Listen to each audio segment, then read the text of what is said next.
Friends, welcome back to our channel. 6ാം ക്ലാസ്സിലെ വാർഷിക മൂല്യനിർണ്ണയം 2022-23 വർഷത്തെ കേരള പാഠാവലി ക്വസ്റ്റ്യൻ പേപ്പറാണ് നമ്മൾ നോക്കാൻ പോകുന്നത്. അപ്പോൾ കൂട്ടുകാർക്ക് കേരള പാഠാവലി എക്സാം ആണ് ആദ്യം ഉള്ളത് അല്ലേ. ബാക്കി ഓരോ സബ്ജക്റ്റുകളായിട്ട് നമ്മൾ അപ്ലോഡ് ചെയ്യുന്നുണ്ട്. അപ്പോൾ ആവശ്യമായിട്ടുള്ള കൂട്ടുകാർ തീർച്ചയായിട്ടും പോയി കാണണം. അപ്പോൾ നമുക്ക് ഈ ക്വസ്റ്റ്യൻ പേപ്പറിൽ വന്നിട്ടുള്ള ക്വസ്റ്റ്യൻസ് എന്തൊക്കെയാണ്, അവയുടെ ആൻസേഴ്സ് എന്തൊക്കെയാണെന്ന് നോക്കാം. റെഡിയാണോ? സമയം 2 മണിക്കൂറാണ് എക്സാം എഴുതാനുള്ളത്. നിർദ്ദേശങ്ങളെല്ലാം തന്നിട്ടുണ്ട്. അപ്പോൾ നമുക്ക് നേരെ ഒന്നാമത്തെ പ്രവർത്തനങ്ങളിലേക്ക് കടക്കാം. പ്രവർത്തനം 1, വായിക്കാം എഴുതാം. ഖണ്ഡിക വായിച്ച് ചോദ്യങ്ങൾക്ക് ഉത്തരം എഴുതുക എന്നതാണ് ഒന്നാമത്തെ പ്രവർത്തനം. സാധാരണ എല്ലാ ക്വസ്റ്റ്യൻ പേപ്പറിലും ഇതുപോലെ തന്നെയാണ് വരാറ്. ഏതെങ്കിലും ഒരു ഖണ്ഡിക തന്നിട്ട് അതുമായി ബന്ധപ്പെട്ട ചോദ്യങ്ങളുടെ ഉത്തരം കണ്ടെത്താനാണ് പറയാറ്. അപ്പോൾ അങ്ങനെ വരുമ്പോൾ കൂട്ടുകാർ ഖണ്ഡിക നന്നായിട്ട് വായിച്ച് മനസ്സിലാക്കിയതിന് ശേഷം മാത്രം ഉത്തരം എഴുതാൻ ശ്രമിക്കുക. ഇനി നമുക്കൊന്ന് വായിച്ചു നോക്കാം. ഞാൻ സ്കൂളിൽ പഠിക്കുന്ന കാലം. അന്നും വീട്ടുചെലവിനുള്ള നെല്ല് കിട്ടാവുന്ന കൃഷിയുണ്ട്. അമ്മയാണ് കൃഷിക്കാരി. കാലുള്ള ഒരു വലിയ കുടയുമായാണ് അമ്മ പാടത്തു പോവുക. വാസ്തവത്തിൽ അതൊരു അഭംഗിയായിരുന്നു. സ്ത്രീകൾ എപ്പോഴും ലേഡീസ് കുട ചൂടി നടക്കുന്നത് കാണാനാണ് ചന്തം. അമ്മ മുന്നിൽ നടക്കും, പിന്നിൽ വാലായി ഞാനും. വെള്ളം നിറഞ്ഞ് പുഴ പോലെ കിടക്കുന്ന ഇടത്തോടിൻ്റെ അരികിൽ കന്നുകൂട്ടുകാർക്കും കാളകൾക്കും പോകാനുള്ള വീതിയേറിയ വരമ്പിലൂടെയാണ് നടത്തം. ഇരുവശത്തും പെണ്ണുങ്ങൾ ഞാറു പറിക്കുകയും നടുകയും ഒക്കെ ചെയ്യുന്നുണ്ടാകും.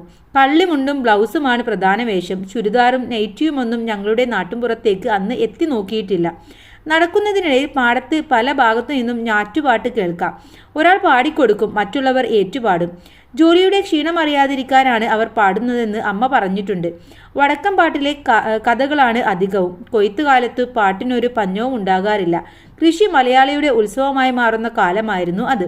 സത്യൻ അന്തിക്കാടിൻ്റെ ഒരു അന്തിക്കാടൻ കൃഷി അനുഭവം എന്ന കഥയിലെ ഒരു ഭാഗമാണ് ഇവിടെ തന്നിട്ടുള്ളത്. ഇനി നമുക്ക് ചോദ്യങ്ങൾ നോക്കാം, എന്താണ് ഉത്തരങ്ങൾ എന്നും നോക്കാം. ഒന്നാമത്തേത്, സത്യൻ അന്തിക്കാടിൻ്റെ വീട്ടിൽ ആരുടെ മേൽനോട്ടത്തിലാണ് കൃഷി നടന്നിരുന്നത്? സത്യൻ അന്തിക്കാടിൻ്റെ പണിക്കാരികളുടെ അമ്മയുടെ, ആരുടെയാണ്? അമ്മയുടെ മേൽനോട്ടത്തിലാണ്.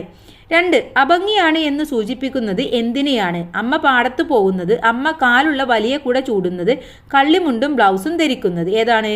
അമ്മ കാലുള്ള വലിയ കുട ചൂടുന്നത് കൊണ്ടാണ്. മൂന്നാമത്തത്, കൃഷിപ്പണിയെടുക്കുന്ന സ്ത്രീകൾ ജോലിക്കിടയിൽ പാട്ടുപാടുന്നത് എന്തിനു വേണ്ടിയാണ്? ക്ഷീണം അറിയാതിരിക്കാൻ, അമ്മയെ രസിപ്പിക്കുന്നതിന്, പരിചയം പുതുക്കുന്നതിന്. എന്തിനാണ്? ക്ഷീണം അറിയാതിരിക്കാനാണ്. 4, ഈ ഖണ്ഡികയിൽ സൂചിപ്പിക്കുന്ന ഏത് കൃഷി രീതിയാണ്? ഏത് കൃഷിയെ പറ്റിയാണ് ഇവിടെ സൂചിപ്പിക്കുന്നത്? തെങ്ങ്, വാഴ, നെല്ല്. ഉത്തരം നെല്ല്. ചന്തം എന്നതിൻ്റെ സമാന പദം എന്ത്? ക്ഷീണം, ഭംഗി, പഞ്ഞം. ഏതാണ്? ഭംഗി എന്നുള്ളതാണ്. അപ്പോൾ നമ്മൾ ആദ്യത്തെ 5 ചോദ്യവും അവയുടെ ഉത്തരവും നമ്മൾ നോക്കി. ഇനി അടുത്ത പ്രവർത്തനത്തിലേക്ക് കടക്കാം. പ്രവർത്തനം 2, വർണ്ണന തയ്യാറാക്കാം എന്നുള്ളതാണ്. ക്ലാസ് പതിപ്പിലേക്കായി സന്ധ്യാസമയത്തെ കാഴ്ചകളുടെ വർണ്ണന തയ്യാറാക്കുകയാണ് സ്നേഹ. ടെറസിൽ നിന്നുള്ള ദൂരക്കാഴ്ചയിൽ നിറയുന്ന ദൃശ്യങ്ങൾ അവൾ എഴുതാൻ തുടങ്ങി. ആകാശത്താരോ ഒളിഞ്ഞിരുന്ന് ചുവപ്പും കുങ്കുമവും മഞ്ഞയും സ്വർണ്ണ നിറവുമൊക്കെ വാരിപ്പൂശിയ പോലെ. എന്തൊരു തുടുപ്പാണ് സൂര്യന്! സ്നേഹ എഴുതുന്ന മനോഹര കാഴ്ചകളെ പൂർത്തിയാക്കാൻ സഹായിക്കുക. അപ്പോൾ നമ്മളിവിടെ സ്നേഹ എഴുതിയ വർണ്ണനയ്ക്ക് ഒരു തുടർ ആയിട്ട് വർണ്ണന എഴുതുകയാണ് വേണ്ടത്. അപ്പോൾ എന്തൊക്കെ എഴുതാം നമുക്ക്? മലനിരകൾക്കിടയിലേക്ക് ചുവന്ന സൂര്യൻ താഴ്ന്നിറങ്ങുന്ന കാഴ്ച അതിമനോഹരമാണ്. അസ്തമയ കാഴ്ചകൾ കാണുന്നതിന് ഒരു പ്രത്യേക ഭംഗിയായിരിക്കും. സന്ധ്യ മയങ്ങുമ്പോൾ ഭൂമിയുടെ നിറം വെള്ളയിൽ നിന്ന് ഓറഞ്ചായി മാറും. ഇതുപോലെ നിങ്ങൾക്ക് ആ ഒരു സൂര്യാസ്തമയ സമയത്തെക്കുറിച്ച് വർണ്ണന തയ്യാറാക്കാവുന്നതാണ്. ഇനി ഇതിലെ ബി ചോദ്യം നോക്കൂ. അന്തിക്കതിർ മാരിവില്ല് വരച്ചു കളിക്കുന്നത് എവിടെ? കാട്ടുപുല്ലുകൾക്കിടയിൽ, പവിഴപ്പൊളിയിൽ, നീരദത്തുണ്ടിൽ. എവിടെയാണ്? നീരദത്തുണ്ടിലാണ്. ഓക്കെ, നീരദത്തുണ്ടിൽ. ഇനി ഇതിലെ മൂന്നാമത്തെ ചോദ്യം, ആസ്വാദന കുറിപ്പ് തയ്യാറാക്കുക. കുടയില്ലാത്തവർ. ഇന്നും മഴ പതിവ് തെറ്റിച്ചില്ല. സ്കൂൾ വിട്ടതും മഴയും തുടങ്ങി. കുടയുള്ളവരെല്ലാം മഴയുടെ വരവിനെ സ്വാഗതം ചെയ്ത് വീട്ടിലേക്ക് നടന്നു. കണ്ണൻകുട്ടിയുടെ ക്ലാസ്സിലെ സുരേഷിന് കുടയില്ല. അവനാണെങ്കിൽ കാലിന് സുഖമില്ലാത്ത കുട്ടിയും. അവന് പോകേണ്ടത് മറ്റൊരു വഴിക്കായതിനാൽ കണ്ണൻകുട്ടിക്ക് അവനെ കൂടെ നിർത്താനും കഴിയില്ല. സുരേഷെ, ഈ കുട നീ കൊണ്ടുപോയിക്കോ, ഞാൻ മഴ തോന്നിട്ട് പോയിക്കോളാം. കണ്ണൻകുട്ടി കുട നീട്ടിക്കൊണ്ട് പറഞ്ഞു. ആദ്യം ഒന്ന് മടിച്ചെങ്കിലും അവൻ കുട വാങ്ങിച്ചു. മഴ തിമിർത്തു പെയ്യുകയാണ്. സ്കൂൾ വരാന്തയിൽ ഇപ്പോൾ കുട്ടികളായിട്ട് കണ്ണൻകുട്ടി മാത്രമേ ഉള്ളൂ. തുള്ളിക്കൊരു കുടം മഴ, തുമ്പിക്കൈ വെണ്ണത്തിൽ മഴ, മന്ദലം കൊട്ടുന്ന മഴ. അവൻ മഴയെ വായിച്ചെടുക്കാൻ ശ്രമിച്ചു. അപ്പോഴതാ കുടയുമായി അമ്മ ഓടി വന്നു. എനിക്കറിയാം, നിന്റെ കുട കൂട്ടുകാർക്ക് കൊടുത്തു കാണുമെന്ന്. കുട നീട്ടിക്കൊണ്ട് അമ്മ പറഞ്ഞു. അമ്മയോടൊപ്പം വീട്ടിലേക്ക് പോകുമ്പോൾ അവൻ സുരേഷിനെ കുറിച്ച് ഓർത്തു. അവൻ്റെ കാലിന് സുഖമില്ല, പാവം. ആ കുട അവൻ എടുത്തോട്ടെ. അമ്മ ഒന്ന് മൂളുക മാത്രം ചെയ്തു. പോകുന്ന വഴിക്ക് അവൻ ഒന്നുകൂടെ പറഞ്ഞു. അമ്മ വരുമെന്ന് എനിക്കറിയാമായിരുന്നു. കെ പലശന. അപ്പോൾ പല്ലശ്ശനയുടെ ഒരു കഥയിലെ ഭാഗമാണ് കുടയില്ലാത്തവൻ എന്ന ഒരു കഥയാണ് ഇവിടെ തന്നിട്ടുള്ളത്. അപ്പോൾ ഇതിലെ ചോദ്യം എന്ന് പറയുന്നത് കഥക്ക് ആസ്വാദനക്കുറിപ്പ് തയ്യാറാക്കുക, തലക്കെട്ടിനെ കുറിച്ച് എഴുതാൻ മറക്കരുത് എന്നതാണ് ഇവിടെ ചോദ്യമായിട്ട് വരുന്നത്. അപ്പം നമുക്ക് ഈ കഥക്ക് ഒരു ആസ്വാദനവും തയ്യാറാക്കണം, അതിന് പറ്റിയ ഒരു തലക്കെട്ടും കൊടുക്കണം. എന്താണ് നമുക്ക് എന്ത് കൊടുക്കാം തലക്കെട്ടായിട്ട്? ഇതിനനുയോജ്യമായ എന്തെങ്കിലും ഒന്ന് കൊടുക്കാം അല്ലേ? സ്നേഹത്തിന് പകരം സ്നേഹം മാത്രം എന്ന് വേണമെങ്കിൽ നമുക്ക് കൊടുക്കാം അല്ലേ? അവിടെ നമ്മൾ കുട കൊടുത്തു, പക്ഷെ ഒരു സ്നേഹമായിട്ടാണ് അല്ലെങ്കിൽ കരുതലായിട്ടാണ് കൊടുക്കുന്നത്. അപ്പോൾ സ്നേഹവും കരുതലും എന്ന് വേണമെങ്കിലും നിങ്ങൾക്ക് ഹെഡിങ് കൊടുക്കാം. അതിനുശേഷം കുടയില്ലാത്തവൻ എന്ന കഥയിൽ കണ്ണൻ്റെ സ്നേഹത്തിൻ്റെ മാധുര്യമാണ് നാം കാണുന്നത്. കുടയില്ലാത്ത കൂട്ടുകാരന് കുട കണ്ണൻ നൽകുമ്പോൾ സ്നേഹത്തിൻ്റെ പെരുമഴയിലാണ് നാം നനഞ്ഞു കുതിരുന്നത്. കവിതയുടെ തലക്കെട്ട് ആശയവുമായി ചേർന്ന് നിൽക്കുന്നത് തന്നെ പറയാം. എല്ലാവർക്കും വളരെ വേഗം ആശയം ഉൾക്കൊള്ളാൻ കഴിയും വിധം വളരെ ലളിതമായ വാക്കുകൾ കൊണ്ട് സമൃദ്ധമായാണ് കുടയില്ലാത്തവർ എന്ന ഈ കഥ. സ്നേഹത്തിൻ്റെ മഹത്വം വിളിച്ചോതുന്ന എല്ലാ മനുഷ്യരും നമ്മുടെ കൂടപ്പിറപ്പുകൾ ആണെന്ന് നമ്മെ പഠിപ്പിക്കുന്നു. വായനക്കാരെ സ്നേഹത്തിൻ്റെ കൂടെ ചൂടിക്കുന്ന ഈ കഥ ഒരിക്കൽ വായിച്ചാൽ തന്നെ നമ്മുടെ മനസ്സിൽ മായാതെ കിടക്കും. കണ്ണന് സുഹൃത്തിനോടുള്ള സ്നേഹത്തോടൊപ്പം തന്നെ നമ്മുടെ മുന്നിൽ മായാതെ നിൽക്കുന്നതാണ് അമ്മയുടെ ചിത്രം. മകൻ സ്വന്തം കുട കൂട്ടുകാരന് കൊടുത്തിട്ട് നനഞ്ഞിട്ടാണ് വരിക എന്ന് അമ്മ മുൻകൂട്ടി കണ്ട് കുടയുമായി കാത്തു നിൽക്കുന്നു. ഇവിടെ സ്നേഹത്തിൻ്റെ മറ്റൊരു മുഖം നമുക്ക് കാണാം. അപ്പോൾ ഇത്തരത്തിലാണ് നിങ്ങൾ ഒരു ആസ്വാദനക്കുറിപ്പ് തയ്യാറാക്കേണ്ടത്. അപ്പോൾ ഈ ഒരു തലക്കെട്ട് എത്രത്തോളം ഇതിന് അനുയോജ്യമാണ് എന്ന് നിങ്ങൾക്ക് എഴുതി ചേർക്കാൻ വേണമെങ്കിൽ നിങ്ങൾക്ക് മറ്റൊരു തലക്കെട്ട് നൽകുകയും ചെയ്യാം. ഓക്കെ, ഇനി ഇതിലെ ബി ചോദ്യം നോക്കൂ. കാഴ്ചവെക്കുമ്പോൾ മുത്തുകൾ എന്തി നിൽക്കുന്നത് ആരെന്നാണ് സാധ്യമെന്ത് എന്ന കവിതയിൽ പറയുന്നത്? സാധ്യമെന്ത് എന്ന കവിത നമ്മൾ പഠിച്ചിട്ടുള്ളതാണല്ലേ. അപ്പോൾ അതിൽ കാഴ്ചവെക്കുവാൻ മുത്തുകൾ എന്തി നിൽക്കുന്നത് ആരാണെന്നാണ് പറഞ്ഞിട്ടുള്ളത്? മുല്ലപ്പൂക്കൾ, ചെമ്പകങ്ങൾ, കാട്ടുപുല്ലുകൾ. ആരാണ്? കാട്ടുപുല്ലുകളാണ് ശരിയായ ഉത്തരം എന്ന് പറയുന്നത്. ഓക്കെ, ഇനി നമുക്ക് നേരെ നാലാമത്തെ പ്രവർത്തനത്തിലേക്ക് കടക്കാം. താരതമ്യക്കുറിപ്പാണ് തയ്യാറാക്കേണ്ടത്.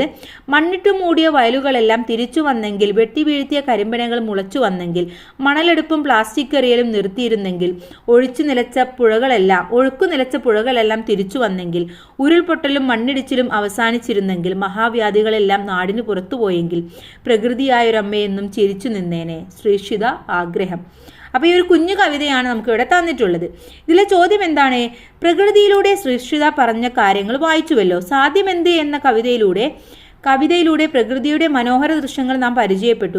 രണ്ട് കവിതകളെയും താരതമ്യം ചെയ്ത് കുറിപ്പ് തയ്യാറാക്കാനാണ്. അപ്പോൾ രണ്ട് കവിതകളെയും നിങ്ങൾ താരതമ്യം ചെയ്യണം. നിങ്ങൾ പഠിച്ചിട്ടുള്ള കവിതയാണ് സാധ്യമെന്ത് എന്നുള്ളത്. അതുപോലെ തന്നെ ഈ ഒരു കവിതയും നിങ്ങൾക്ക് എഴുതാം. ഇതിൽ രണ്ടും പറയുന്ന കാര്യങ്ങളെ നിങ്ങൾക്കൊന്ന് വിശദീകരിച്ച് എഴുതിയാൽ മാത്രം മതി. ഓക്കെ, അപ്പോൾ അത് കൂട്ടുകാരുടെ ഇഷ്ടത്തിനനുസരിച്ച് നിങ്ങളൊന്ന് എഴുതുക. കാരണം ഇതായിരിക്കില്ല നിങ്ങൾക്ക് എക്സാമിന് വരുന്നത്, അതുകൊണ്ടാണ് നമ്മൾ കൂടുതൽ ഡീറ്റെയിൽ ആയിട്ട് നോക്കാത്തത്. ഇതിലെ ബി ചോദ്യം, പുഴ എന്ന പാഠഭാഗത്ത് കല്ലായി പുഴയാണ് അഴിമുഖം അകലെ കാണാം എന്ന വാക്യമുണ്ട്. എന്താണ് അഴിമുഖം? പുഴയുടെ ഉറവിടം, പുഴ കടലിൽ ചേരുന്ന ഭാഗം, കടലോരം. എന്താണ് അഴിമുഖം എന്ന് പറഞ്ഞാൽ? അഴിമുഖം എന്ന് പറഞ്ഞാൽ പുഴ കടലിൽ ചേരുന്ന ഭാഗത്തെയാണ് നമ്മൾ അഴിമുഖം എന്ന് പറയുന്നത്. ഇനി പ്രവർത്തനം 5 അനുഭവക്കുറിപ്പ് തയ്യാറാക്കാനാണ് പറഞ്ഞിട്ടുള്ളത്. എന്താണ് ഇവിടെ? പുറത്ത് മഴ ചാറുന്നുണ്ട്, ഞാൻ എൻ്റെ ഓലക്കുട മറന്നില്ല, കാവിൻപടിയിൽ നിന്നുള്ള വീതിയുടെ. അങ്ങനെ ഒരു എം കൃഷ്ണദാസിൻ്റെ ഓർമ്മ എന്ന കീറക്കടലാസ് എന്ന ഒരു കഥയിലെ ഒരു ഭാഗമാണ്, ഒരു അനുഭവക്കുറിപ്പാണ് ഇവിടെ തന്നിട്ടുള്ളത്. അതിലെ വാക്കിൻ്റെ അർത്ഥമാണ്. ഇതുപോലെ അനുഭവങ്ങൾ നിങ്ങൾക്കുണ്ടാവുമല്ലോ. നിങ്ങളുടെ രസകരമായ മഴക്കാല അനുഭവം എഴുതാനാണ് പറഞ്ഞിട്ടുള്ളത്. അപ്പോൾ ഇത് കൂട്ടുകാർ ചെയ്യേണ്ടതാണ്. നിങ്ങൾക്ക് ഇഷ്ടപ്പെട്ട ഒരു മഴക്കാല അനുഭവം നിങ്ങൾ സ്കൂളിൽ പോകുമ്പോഴോ മറ്റോ ഉണ്ടായിട്ടുണ്ടെങ്കിൽ നിങ്ങൾക്കത് എഴുതാവുന്നതാണ്.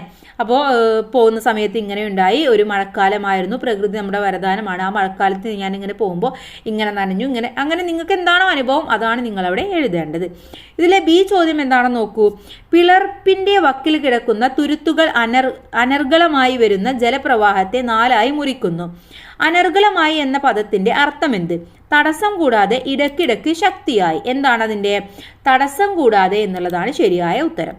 ഇനി ആറാമത്തേത് വിശകലന കുറിപ്പ് തയ്യാറാക്കാനാണ്. കൗമാരപ്രായക്കാരിൽ മഹാഭൂരിപക്ഷത്തിന്റെയും കയ്യിൽ മൊബൈൽ ഫോണുണ്ട്. മിക്ക വീടുകളിലും ടെലിവിഷനുമുണ്ട്. കമ്പ്യൂട്ടറിന്റെ ഉപയോഗവും വ്യാപകമായിട്ടുണ്ട്. ഇങ്ങനെ തങ്ങളുടെ ശ്രദ്ധയും സമയവും അപഹരിക്കാൻ ശേഷിയുള്ള പുതിയ വസ്തുക്കളുമായി ഹൃദയബന്ധം പുലർത്തുന്നവർക്ക് പുസ്തകങ്ങളോടുള്ള പഴയ തലമുറക്ക് തോന്നിയതുപോലുള്ള ആഭിമുഖ്യം ഉണ്ടാവുക എന്നത് എളുപ്പമല്ല. പുസ്തകങ്ങൾക്ക് മാത്രം നൽകാൻ കഴിയുന്ന അനുഭവങ്ങളുടെയും അറിവിന്റെയും ലോകവുമായി ചെറിയ പ്രായത്തിൽ തന്നെ പരിചയപ്പെട്ടു കഴിഞ്ഞാൽ ആജീവനാന്തം ആ ബന്ധം നിലനിൽക്കും. എൻ പ്രഭാകരനാണ് എഴുതിയിട്ടുള്ളത്. ഇനി ഇതിലെ ചോദ്യം എന്താണെന്ന് നമുക്ക് നോക്കാം. ഇവിടെ ചോദ്യം എന്ന് പറയുന്നത് പുതിയ തലമുറയുടെ വായനയെ പറ്റിയുള്ള അഭിപ്രായം വായിച്ചുവല്ലോ. ഈ അഭിപ്രായം വിശകലനം ചെയ്ത് ഒരു കുറിപ്പ് തയ്യാറാക്കാനാണ് പറഞ്ഞിട്ടുള്ളത്. ഓക്കെ, അപ്പോൾ നമുക്ക് എന്തൊക്കെ കാര്യങ്ങൾ എഴുതാം. ഇവിടെ നമ്മൾ പറഞ്ഞിട്ടുണ്ട് കമ്പ്യൂട്ടറിൻ്റെ, മൊബൈലിൻ്റെ, എല്ലാത്തിൻ്റെയും ഉപയോഗത്തെക്കുറിച്ച് പറഞ്ഞിട്ടുണ്ട്. അപ്പോൾ അനാവശ്യ വസ്തു എന്ന് ഒരു കാലത്ത് വിലയിരുത്തപ്പെട്ടിരുന്ന മൊബൈൽ ഫോണുകൾ ഇന്ന് അത്യാവശ്യ വസ്തുക്കളുടെ പട്ടികയിൽ സ്ഥാനം പിടിച്ചു കഴിഞ്ഞു. ചില സന്ദർഭങ്ങളിലും ഏറെ ഉപകാരപ്രദമായ ഈ ഉപകരണം നമ്മുടെ കുട്ടികൾക്കിടയിൽ ഉണ്ടാക്കുന്ന സ്വാധീനം ചെറുതല്ല. കൂട്ടുകാരുടെയൊപ്പം കളിച്ചും മരത്തിൽ കയറിയും പൂമ്പാറ്റകളെ പിടിച്ചും നടക്കുന്ന ഒരു ബാല്യകാലം നമ്മുടെ കുട്ടികളിൽ അന്യമായിരിക്കുന്നു. നല്ല പുസ്തകം നല്ല വഴി തുറക്കുന്നു. നല്ല വഴിയിലൂടെ നടന്നാൽ നന്നായി വളരും, വലുതാകും, മിടുക്കരാകും, ലോകത്തിൻ്റെ വിളികളുണ്ടാവും, വഴികാട്ടികളാകും, ആനന്ദത്തിൻ്റെ നിറകുടങ്ങളാകും. പക്ഷേ ഇന്നത്തെ സാഹചര്യത്തിൽ ഇതെല്ലാം ഇല്ലാതായിരിക്കുകയാണ്. കുട്ടികൾ പുസ്തക വായന വളരെയധികം കുറഞ്ഞിട്ട് മൊബൈൽ ഫോണിൻ്റെയും കമ്പ്യൂട്ടറിൻ്റെയും ലോകത്തേക്ക് മാറിയിരിക്കുന്നു എന്ന് പറഞ്ഞുകൊണ്ട് നിങ്ങൾക്ക് ഇവിടെ അഭിപ്രായം എഴുതാം. ഇനി ഇതിലെ ബി ചോദ്യം നോക്കൂ. പുഴ എന്ന പാഠഭാഗത്തെ ഒരു വാചകം ശ്രദ്ധിക്കൂ. പെൺകുട്ടികളും ആൺകുട്ടികളും കട്ടപ്പാറയും കൊട്ടയുമായി മരമുരുളുകളെ പൊതിയുന്നു. എന്തിനു വേണ്ടിയായിരുന്നു ഇത് എന്നാണ് ചോദ്യം. ഇവിടെ ഓപ്ഷൻസ് തന്നിട്ടുണ്ട്. മരമുരുളുകളുടെ വണ്ണം നീളവും അളക്കാൻ, മരങ്ങളുടെ പുറംതൊലി അടർത്തിയെടുക്കാൻ, മരത്തടികളിൽ നമ്പർ കൊത്താൻ. എന്തിനു വേണ്ടിയായിരുന്നു? മരങ്ങളുടെ പുറംതൊലി അടർത്തിയെടുക്കാൻ വേണ്ടിയായിരുന്നു. അപ്പോൾ ഇത്രയുമാണ് ഈ ക്വസ്റ്റ്യൻ പേപ്പർ എന്ന് പറയുന്നത്. അപ്പോൾ എല്ലാ ക്വസ്റ്റ്യൻസും നമ്മൾ ഡിസ്കസ് ചെയ്തു. അനുഭവക്കുറിപ്പും നിങ്ങളുടെ അഭിപ്രായവും മാത്രമാണ് നമ്മൾ പറയാത്തത്. ബാക്കി എല്ലാം ഡീറ്റെയിൽ ആയിട്ട് തന്നെ നോക്കി. അപ്പോൾ അതും കൂടെ കൂട്ടുകാരൻ നിങ്ങളുടെ സ്വന്തം ഭാഷയിലൊന്ന് എഴുതി നോക്കാൻ ശ്രമിക്കുക. എന്തെങ്കിലും ഡൗട്ട് ഉണ്ടെങ്കിൽ കമൻറ്റ് ചെയ്യാൻ മറന്നു പോകരുത്. അതുപോലെ ഇനി നിങ്ങൾക്ക് ഏത് സബ്ജക്റ്റ് ആണോ അത്യാവശ്യമായിട്ടുള്ളത് അത് നിങ്ങൾ കമൻറ്റ് ചെയ്യുക. Thanks for watching.